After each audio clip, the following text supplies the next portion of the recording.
Okay, so we're going to start talking about circles again, believe it or not. We spent a lot of time in the fall talking about circles, but there's a lot more that we can do with it, okay? So just to quickly review a lot of this stuff on the first page here is going to be pretty basic, but just to review, guys, what we talked about before, right? First off, what is a circle? A circle is just simply a set of points, right? A set of points that are all equidistant from a singular point, which we call the center. Right? So a circle is really just a set of points, right? All the same distance from that center, right? So the distance from the center, okay, to any point on the circle. When we say on the circle, right, we're talking about the outside of the circle, the circle part, right? So the distance from the center to a point on the circle, right, is called the radius. Okay, right. So again, this is all pretty obvious to you guys, but right, that's the radius, and it's the same all the way around the circle. Okay, a chord. So if we're kind of defining some new segments now, or new vocabulary, if we scroll down here. So a chord is different from a radius in that a chord is a segment whose endpoints, okay, whose endpoints lie on the circle. So if I draw a segment whose endpoints are on the circle, that would be, okay, considered a chord, right? So that's what we would call a chord of the circle. And again, to think about technically, if we want to go by the definition, right? If I draw a radius, right?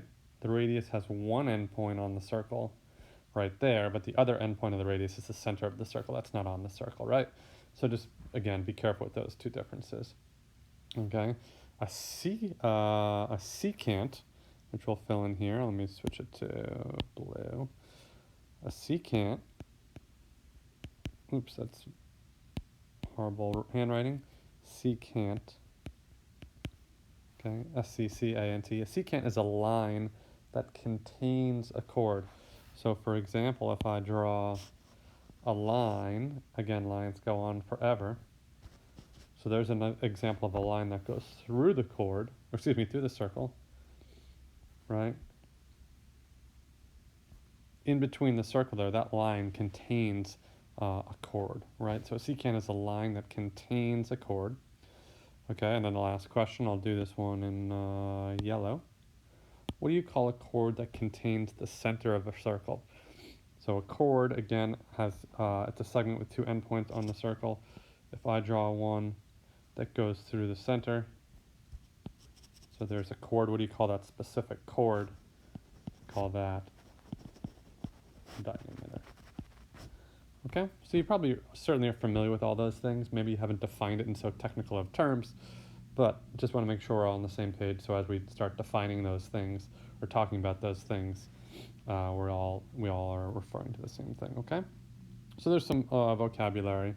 We have a tiny bit more vocabulary before we get on to some more interesting stuff. So we've talked a little bit about tangents this year.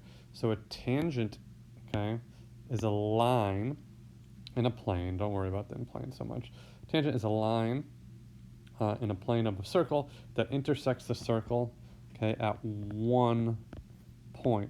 So when you think about a secant, if we go back above, a secant, that line in blue, intersected the circle at 2 points. Okay, a tangent line intersects the circle at 1 point. We call that point the point of tangency. Okay, the point of tangency.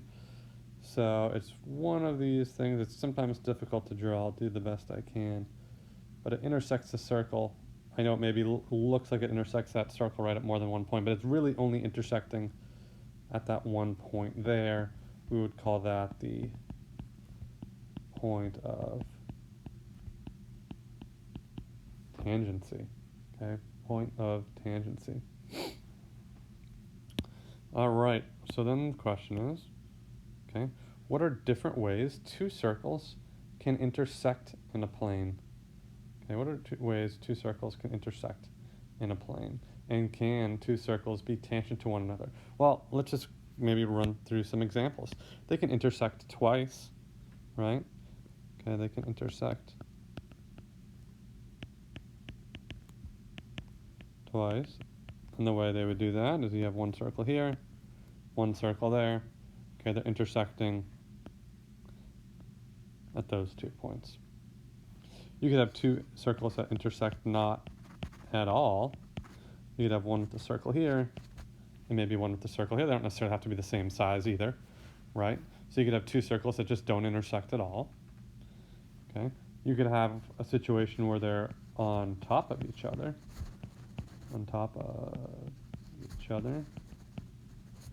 So I may have a circle there, and then let me just do a different color to really drive home the point. You could have another circle that's right on top of it. So 2 identical circles right on top of each other. So that's another way they could kind of interact in a plane. And then the last one is that they could actually be tangent, right? They could be tangent. So I could have a circle here. And again, it doesn't necessarily have to be the same size, but it could. But I could have another circle there, right? So it intersects at only that one, at one singular point at that point in green. Okay, so there's a lot of different ways circles can kind of intersect with each other. They can be twice, they could not intersect at all, they could be right on top of each other, or they could be tangent with each other. All right, so congruent circles. What is it? We talked a lot about congruent triangles, right? But what makes 2 circles congruent? Really, it's a pretty simple definition. Congruent circles are just circles. If you had to think about it for a second, what would you think would make 2 circles congruent in simplest terms? Okay. Circles that have the same, what do you think? The same what? You guessed radii. You'd be right.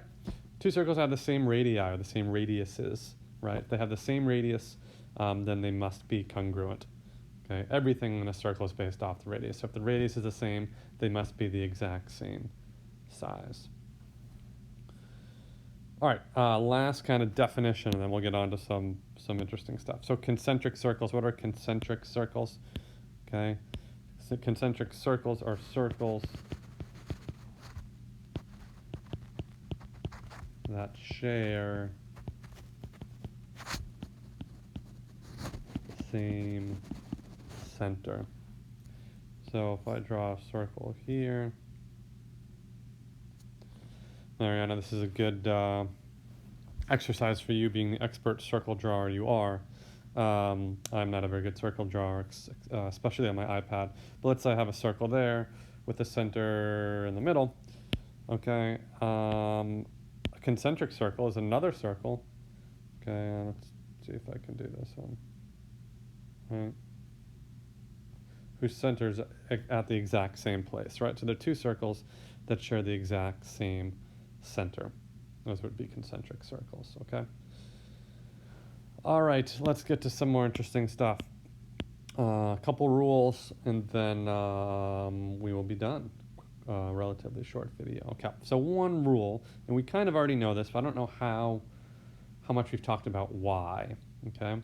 So our rule is, if a line is tangent to a circle, and I have that drawing there, then the line perpendicular to the radius, then the line is perpendicular to the radius drawn to that point of tangency. So definition may be a little bit confusing, but if we draw it out, basically it's just saying if you have a line like we have here, line L, that's tangent at point P, that if you draw a radius to point B, it must meet that line at a 90-degree angle. And that must always be true.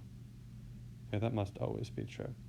And when you think about why, it's a little bit tricky, but let me see if I can do it for you. So I'm going to draw another tangent line. Oops, that was not a very good tangent line, so let me try redoing that. Maybe if I draw the tangent line here, or tangent point, it might make it easier. Much better. All right, so let's say I have a tangent line there, and I'm arguing that the tangent line must meet the radius at that point of tangency at a 90-degree angle. All right, so let's make the assumption, if you're telling me, well, why is that true? Let's make the assumption that it's not true. okay? All right, so if this line right, if this line right here, the line from point O to the point of tangency is not a 90-degree angle, well, there must be some line going from point O, or the center, to line, we'll call it line B for Bodner. There must be some line that goes from O to B that meets at a 90-degree angle, okay? There must be some line. So if we assume, and I'm going to make this a little bit more exaggerated than it needs to be. All right, if it's not that line that I drew, then, I don't know, for example, maybe it's this line, okay? Maybe it's that line that meets at the 90-degree angle, okay? Why can't that be true? Well, if we assume this to be true, what I drew in blue, if we're making that assumption that's true, what did I form? Well, I technically formed a right triangle, okay? I technically formed a right triangle. Now I know this angle here does not look 90, and it's not, but if we were making the assumption that the line from the center to the point of tangent isn't the 90-degree angle, there must be another one that is. So if we're going to assume, all right, maybe it's that one in blue, that means, if that's my 90-degree angle, that this segment from the center to the point of tangency must be the hypotenuse, meaning it must be the longest side in the triangle. Well, just thinking about this, notice that segment in blue that I drew is made up of the radius plus this little bit extra, which I will outline in yellow, okay? Whereas the one in black that I originally drew, its length is just the radius. So which one has to be longer? The line in black, which is made up of just the radius, or the one in blue / yellow that's made up of the radius plus a little bit more? Okay, clearly the one in blue and yellow must be longer, but we know that if this line right here, okay, if that is the one that meets at a 90-degree angle, then it can't be the longest side. So if you play around with that, okay, the only one that makes logical sense that could be the 90-degree angle is the one, okay, that meets the point of tangency. If we make the assumption that that is the 90-degree angle, then the side opposite it must be the hypotenuse, must be the longest side. No matter where you draw that segment, it's always going to be longer than the radius, because you're always going to have a little bit that is outside the circle, okay? Now, it's a little bit hard to kind of explain not in person. If that made some sense to you, great. If you're still a little bit hazy, save your questions, maybe jot down your questions, and then we can try to answer them on Tuesday, okay? But the big thing I want you to take out of it is this, right? That the line drawn from the radius to the point of tangency is going to meet at that 90-degree angle. And that's really an important feature. We've seen that this year. We haven't talked exclusively about why, okay? All right, last thing. And in the converse of their opposite is also true. So when I say converse, okay, if you know that the radius meets at point P at a 90-degree angle, then we know that line L must be a tangent line, okay? So if you reverse the rule, so if I'm reading the rule up here, if I say if a line is perpendicular to the radius drawn at the point of tangency, then that line must be tangent, right? It kind of works both ways. All right, last one. Another rule: tangent segments to a circle from a point are congruent. Okay, tangent segments to a circle from a point are congruent. So what that's arguing is saying, all right, if point Q is a point of tangency and point R is a point of tangency, then these two segments, so segments PQ, segments, not the lines, the segments PQ is congruent to PR. Okay, so if tangent segments to a circle from a singular point, so those segments must come from the same point. So notice they both come from P. Okay, and just to maybe reiterate that, they both have, okay, originating from the same point, those two segments must be congruent. All right, so the question is why? And I encourage you maybe to pause the video right now and see if you can prove that. So yeah, so why don't you pause it? Maybe take 2 or 3 minutes to see if you can prove it. It may make sense to see if you can draw in some triangles and also maybe use that theorem from above we just did. That's going to come in handy as well. And then I'll kind of walk through it. But pause it and see if maybe you can come up with the proof yourself. You don't have to do a formal proof, but just maybe logically reason to yourself. All right, so hopefully you came up with it, but if you haven't, that's okay. So here's what I'm going to do to kind of prove that to be the case, okay? Why must PQ and PR be congruent? Well, let's make the assumption that we don't know they're congruent, so we can't use that, okay? But what I can do is if I draw in 2 radii to those point of tangencies, I do know that they must meet a 90-degree angle. We've kind of verified that. I do know, since OQ and OR are radii, that these 2 radii must be congruent. And if I draw in a segment going to point P, they both of those triangles, PQO and PRO, so I have triangle PQO and I have triangle PRO, they both share that side, okay? So notice what I've created by drawing in those line segments is I have 2 right triangles, okay, with a pair of legs congruent and a hypotenuse congruent. So via the HL theorem, those 2 triangles must be congruent, okay? And if those 2 triangles are congruent via CPCTC, okay, PQ and PR must be congruent, okay?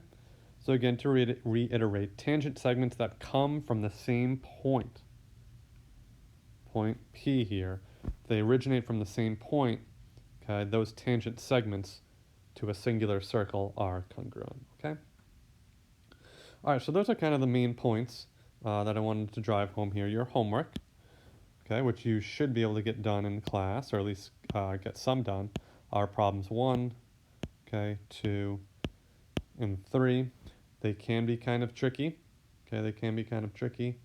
Give it your best shot, okay? I'm not going to post the solutions. I want you to see if you can figure it out. Give it your best shot, and then we'll talk about them in class on Tuesday.